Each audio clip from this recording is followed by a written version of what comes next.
Hello, Fantasy Sports owners. I'm your host, Brian Lyles, and welcome to this special edition of the Fantasy Sports News and World Report. It's football season, as you know, and if you've been sleeping under a rock, if you kind of noticed, the Washington Redskins have this nice little cool patch, and they're celebrating their 75th anniversary. And, well, I have a guest here who is helping the Redskins celebrate that anniversary, is Michael Richman. He is the author of this great, unique book called the Redskins Encyclopedia. And, Mike, welcome to the show. Thank you. It's nice to be here. All right, cool. Technically, you are my first ever celebrity guest here on the show, so it's great to have you. That's why I feel it's kind of special. So I'm honored to be called a celebrity.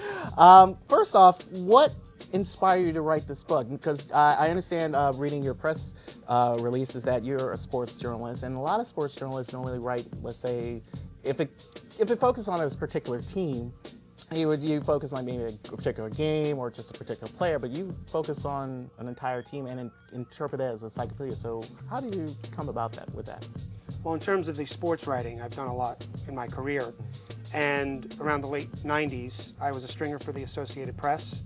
And I was going to Redskins Park and covering Redskins practices, and I was helping out at Redskins games. And then when Dan Snyder bought the team, I inquired with the Redskins front office to see if they needed any help with their publications. They were starting a newspaper at the time, and they had the Game Day magazine. So I was able to do both, the AP and the Redskins internal publications. And those two media outlets, combined with my passion and my knowledge of the Redskins, I just packaged the whole thing together, and I sold the idea to a publisher. Okay.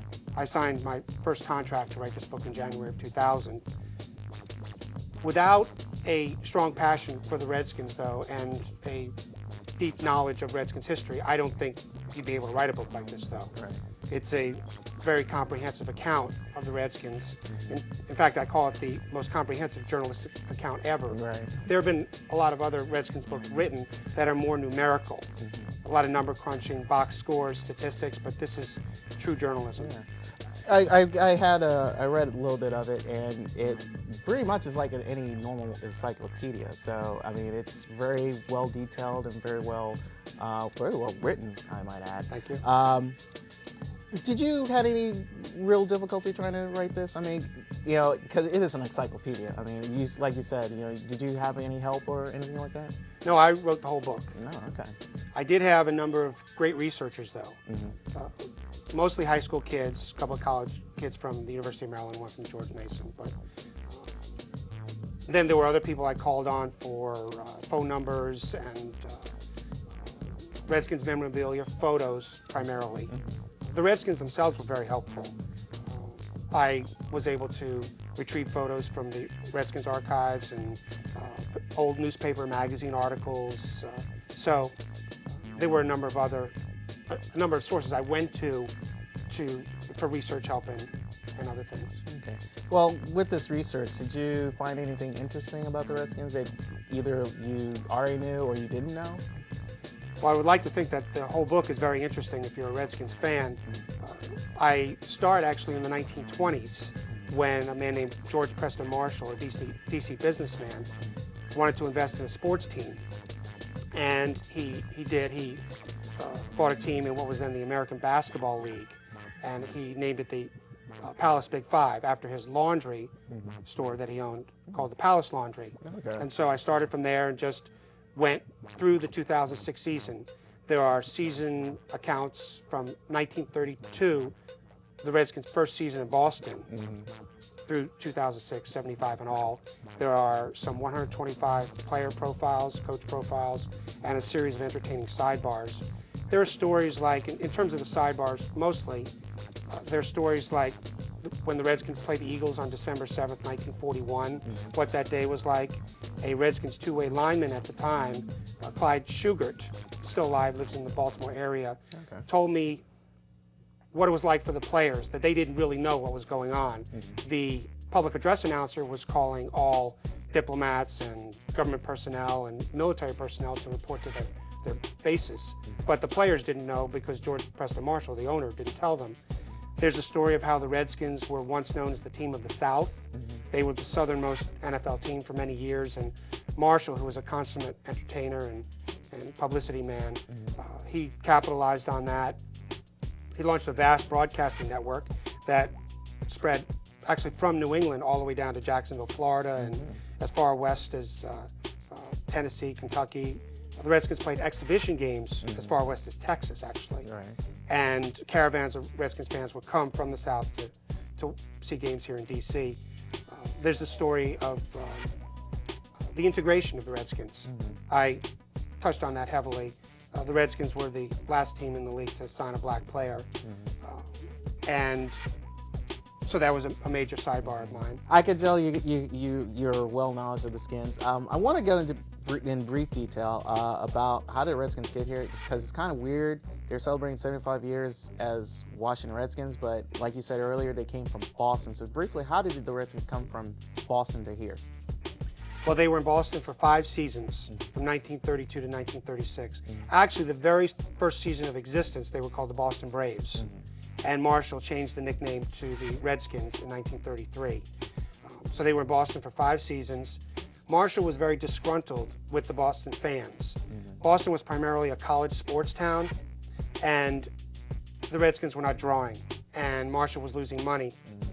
In fact, I think he lost, all told, about $100,000 in his years in Boston. So toward the end of the 1936 season, he just told himself, I'm going to move. I'm not going to put up with this anymore. And he considered several cities, Philadelphia being one, Washington being another. And his wife, Corinne Griffith, a former silent movie star, influenced him to settle in Washington. I think it was the logical thing to do because his laundry business was here. Right. So that's how they came to Washington in 1937. Okay. Now, let's go into you personally. When did you start liking the Redskins? Well, I went to a few Redskins games in the 1960s. My father took me to a few games during that era, and that was a very exciting era with Sonny Jurgensen at quarterback and Charlie Taylor, Bobby Mitchell, and Jerry Smith as his receivers. But I don't remember too much from that era. However, when George Allen came to become the coach of the Redskins in 1971, that's when I really became hooked. Allen had come from the Los Angeles Rams, where he was a very successful coach, and he took the Redskins to their first playoff appearance, first postseason appearance since 1945. And there was Redskins mania in this town, and it was just a whole new atmosphere. And so my blood, as I say, turned from red to burgundy and gold at that point. I became a Redskins fanatic. During the Allen era, the Redskins went to the playoffs 5 times, including Super Bowl VII in the 1972 season. So that's when I'd say I officially became a Redskins fan. All right. Well, roughly we got about 4 minutes to go. I really want to get into focus on this aspect. You kind of briefly mentioned about the Redskins being the last team to integrate. I believe 1962 was a very important year. So can you briefly tell us what that implemented? Right. Well, Marshall was taking a lot of heat. It was George Preston Marshall's decision not to sign a black player. Let me back up. In the early 20s, in the early years of the NFL, there were some black players, the great Fritz Pollard being one. But from 1933 to 1945, there were no blacks in the league at all. After World War II, however, black players started trickling into the league. But Marshall refused to sign a black player. One theory, in addition to his racist beliefs, one theory being that he didn't want to alienate his Southern fan base. Like I mentioned at the time, the Redskins were the southernmost team. Now, however, toward the late 50s, early 60s, he really started to take some heat. It was the civil rights movement was gaining steam in this country. And in 1961, the first year of D.C. Stadium, what is now RFK Stadium, the federal government, in particular the Department of Interior, told him, you either sign a black player or you're going to lose your lease to play at D.C. Stadium. The stadium at the time was on federal property. So Marshall gave in, and after the 61 season, he signed a total of 4 black players and 1 Latino. Bobby Mitchell was the first true black superstar, but there were 3 other blacks that played on the team that year. Okay. Well, everyone knows these 2 words, Cowboy Week. Tell us about how this rivalry got started. I think the origins of the rivalry started even before the Cowboys became an NFL franchise. with the Redskins playing exhibition games as far west as Texas. Again, it was George Preston Marshall. He didn't want the Cowboys to come into the league, which they were trying to do starting in the 1960 season. He was trying to block their entrance into the league, and he was very influential among NFL owners. But what the Cowboys owner was tried to do at the time is he purchased a percentage of the song "Hail to the Redskins" from a man named Barney Breeskin, who wrote the music to the song. Breeskin was on the outs with Marshall. Breeskin had previously been a composer at the Shoreham Hotel here in D.C. So Murchison purchased a percentage of the song and said to Marshall, "You either let us into the league or you're not going to be able to play your song." And so that's how the Cowboys entered the league. But there was sort of bad blood from the very beginning like that. Then during the 1960s, there were some very exciting games between the Redskins and the Cowboys. As the Cowboys became a great NFL franchise and ended up playing in some NFL championship games, the Redskins were able to keep pace with them. There was some very high-scoring games, and the Redskins pulled off some upsets. Sonny Jurgensen being the Redskins quarterback at the time, and Don Meredith being the Cowboys quarterback. George Allen was the person, though, who really intensified the rivalry. When he came here to Washington in 1971, he literally hated the Cowboys. His Los Angeles Rams scrimmaged the Cowboys in Southern California when Allen was the coach of the Rams in the 60s, and he just grew to detest the Cowboys for whatever reason. And so there was, as they say, we hear frequently today that, oh, well, this team they don't like each other. Well, back then, it was true. They just did not like each other. They had some wild games in the 70s, the great Monday night game in 1973 where Kenny Houston tackled Walt Garrison at the goal line to preserve a 14-7 Redskins victory Monday night game. The Redskins also beat the Cowboys in the 1972 championship game to go to their first Super Bowl, which was Super Bowl VII. And of course, the number one for going in Super Bowl 17, they took out, I believe, Danny White, and then Gary Hoagland took over in that famous play where I believe it was Darryl Grant who sort of batted the ball and it was recovered in the air and ran it back for the touchdown. Everyone pretty much remember that. So, but we got about 30 seconds, and I believe it's a really great book, and I hope that a lot of people get a chance. A lot of Redskins fans I know will probably get this book. If you'd like more information about the Redskins Encyclopedia, you can go to Mr. Michael Richman's website, which is redskinhistorian.com. I hope you can second half because we have our NFL picks, so I'm bringing my boy Langley and a new person, so be prepared for that. So we'll be right back after these messages. Hi, I'm Fantasy Sports World Woman Danielle. Stay tuned for more Fantasy Sports News and World Report. Woo!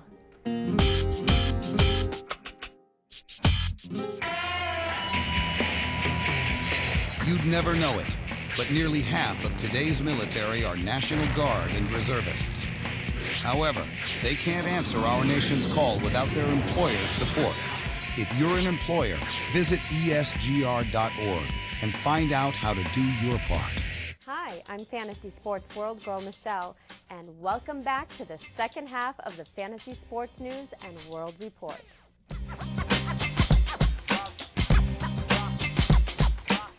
Hello, we're back here on the Fantasy Sports News and World Report. We are here for the NFL Pick'em games.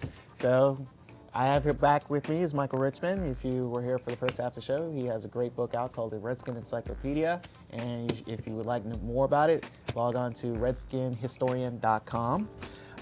Next to him is the return of the secret source, Langley Wiggins. Yeah. The lone Niner fan. You know what it is.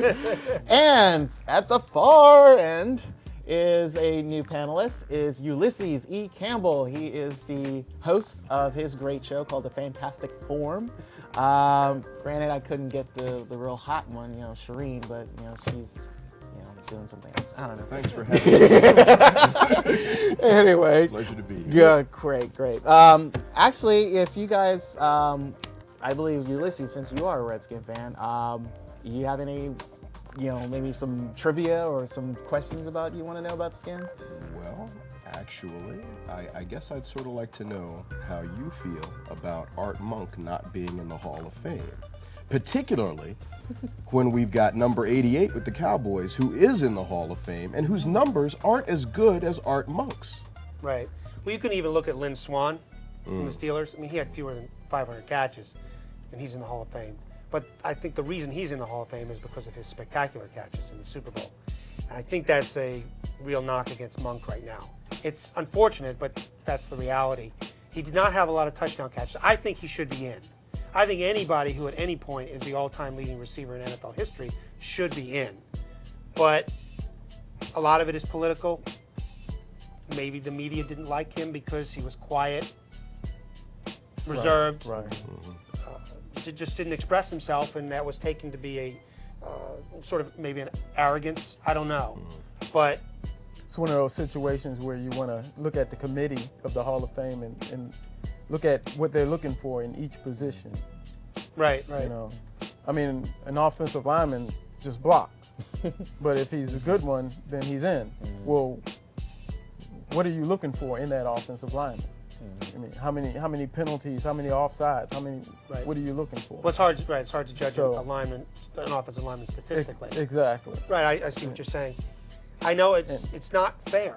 And I heard on the John Thompson show last year, someone from the committee, I forgot who it was mentioning charismatic matter and exciting plays, stuff like that you just mentioned. So Right. And the thing about Michael Irvin is he's in the spotlight right now. Yeah, and he lobbies. He was lobbying previously, trying to get in the Hall. Vocally on television. Oh yeah, and he had sports writers and some other people that I believe were on the committee whom he had spoken to, who were lobbying on his behalf with the other committee members. Right. So. Monk is he's his own person. He doesn't have to be out front necessarily, and I guess for whatever reason that's hurt him. Now, I did speak with Charlie Taylor about that a few years ago. I specifically asked him, why do you think Art Monk is not in the Hall of Fame? And Taylor mentioned the lack of touchdown catches. And if anybody would know, it would be Charlie Taylor. He's a Hall of Fame Redskins receiver. Well, let me ask you something, though, because I remember looking at Art Monk's stats, and I thought he had more touchdowns than Irvin did. Well, I'll tell you one amazing statistic Monk had is an extremely high percentage of third down receptions. Exactly. That became first downs. It was just, I think in one season, maybe 1985, he just had, I don't know, maybe like 95% of balls thrown his way on third down became first down receptions. It was just an amazing percentage. And he not only did he catch it past the first down marker, he was a great runner after catching the pass. You throw a little 5-yard flare out to him, and he'd take it for a first down. Yeah, and at that time, he was the biggest receiver that the Redskins had. That's right. Him and the Smurfs. Well, anyway, man, this should have been a surefire first ballot Hall of Fame. He will. We went to the Ravens and Redskins preseason game. We saw the Monks, so I figured that they anointed you, and so basically he'll be in within the next 2 years, hopefully. But we'll see. So, but anyway, let's get into the NFL picks. Quickly though, if this is the month of October, we have. First game I have here is their lovely rivalry, the Jets and the Giants, playing in the same place. Actually, I'll start with you, Mike.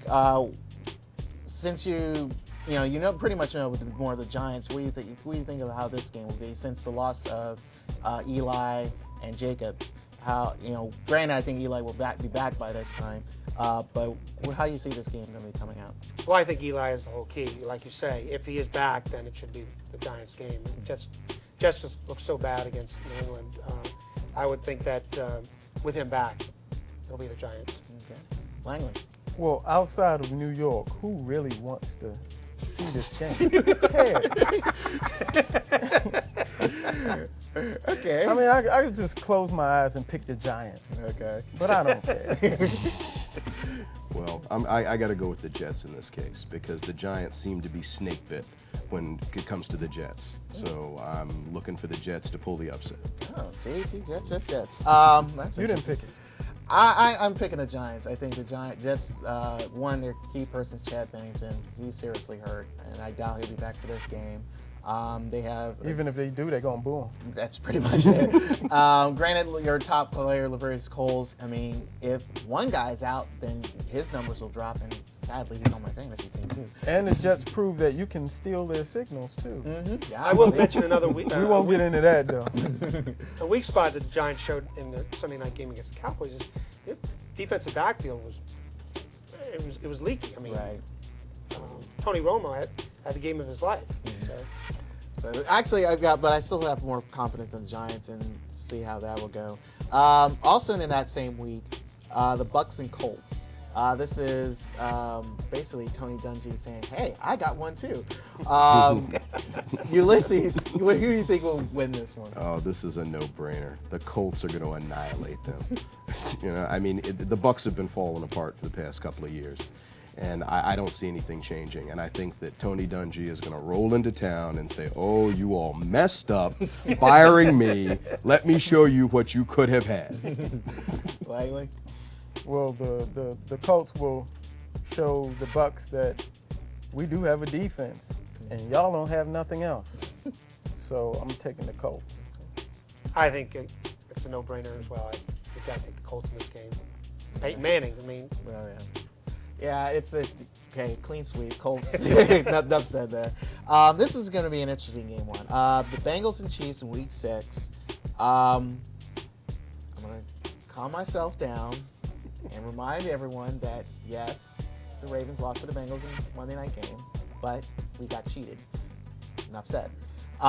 Excuses. Yeah, you can say excuses. But what I saw also in this game is the Bengals having a lead, but then somehow slowly losing it. And then basically the luck of the draw, was able to get it back again. But still, they weren't a team that was able to play two halves. So, but the Chiefs haven't been looking good either. So, and even though they have Larry Johnson, but he had this crazy, contract going on, and he comes in late and it kind of shows that he wasn't really fully in shape. So this is the type of game where we like to call it a toss-up.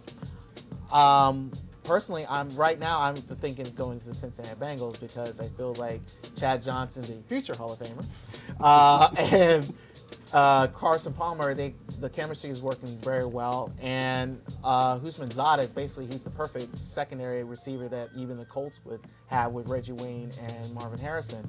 The Chiefs it's like a mess, and I just don't see him really doing well. Langley, what do you think about this game? Well, you got to feel sorry for Herman Edwards because he left the Jets and got involved to what you just called a mess. A big mess. A nightmare of a mess. The Bengals, this is a prove-it-to-me year. They lost their last three games last year. Had a chance to win one game and make the playoffs and didn't. So Bengals they into this prove-it-to-me mode, and they're going to win the game. Okay.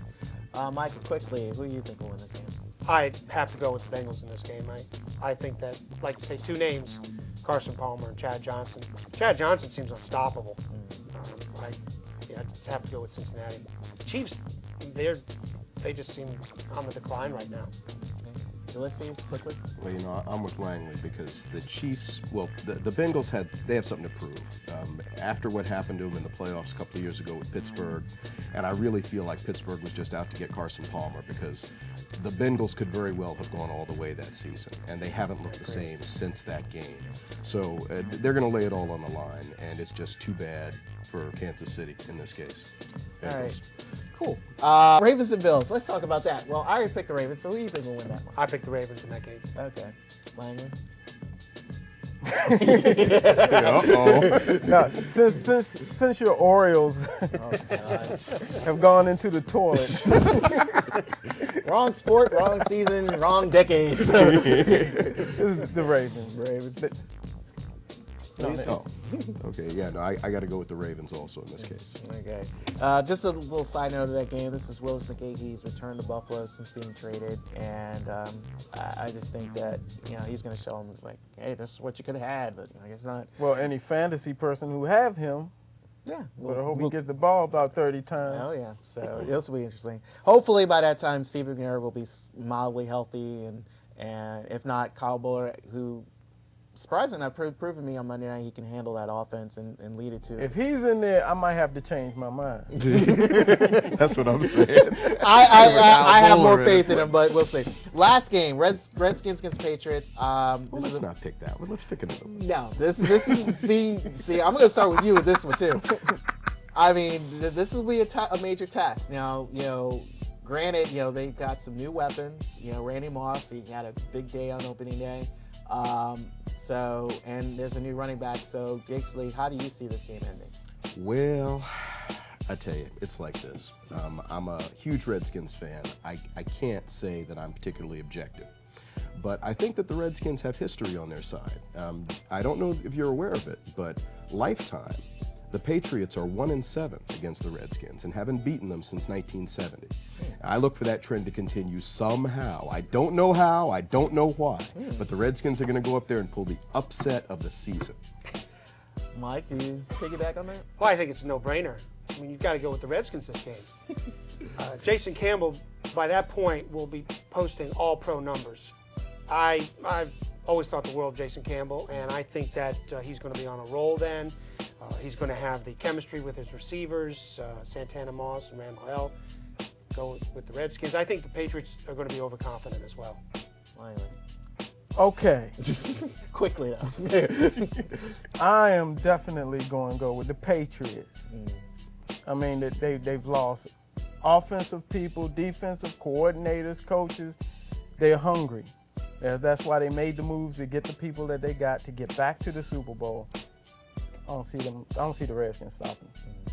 I'm gonna, tag team with Langley here. This, one thing though, I mean, the Dolphins kind of showed in their opening game that the Redskins secondary is not as tight as they think.